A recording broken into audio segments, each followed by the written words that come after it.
High, good morning, welcome back to my another new mini blog.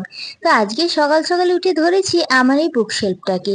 এটার থেকে এখন আমি অন্য একটা বুকশেলফে বইগুলোকে ট্রান্সফার করছি। যেটাতে ছিল ওটা ভালোই ছিল, কিন্তু ব্যাপারটা হচ্ছে ওখানে আমার বই খাতা, তার সাথে কোটের ফাইল পত্র সব মিলিয়ে জায়গাটা খুব ছোট হয়ে যাচ্ছিল। এদিক ওদিক ছড়িয়ে থাকতো জিনিসপত্রগুলো, তাই একটা নতুন বুকশেলফে সবগুলোকে ট্রান্সফার করে নিলাম, যাতে এক জায়গাতেই সবকিছু রাখতে পারি।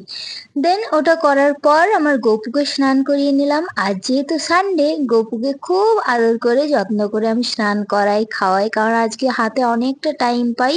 তো দেখো, গপুকে চান করিয়ে নিয়েছি, তার সাথে পিচ্ছি পিচ্ছি দুটো গপু ছিল, তাদেরকেও স্নান টান করিয়ে খেতে দিয়ে দিলাম ভালো করে পুজো করে। দেন আমি চলে এসেছি এখন খেতে। আর লাঞ্চে আজকে ছিল মাংস, ভাত, তার সাথে আরো দু তিনটে সবজি ছিল, আর চাটনি। দেন খাওয়া দাওয়া করে এমন ঘুম দিয়েছি, প্রায় 6টা বেজে গেছে উঠতে উঠতে। আর হবেই না কেন, বাইরের ওয়েদারটা জাস্ট একবার দেখো।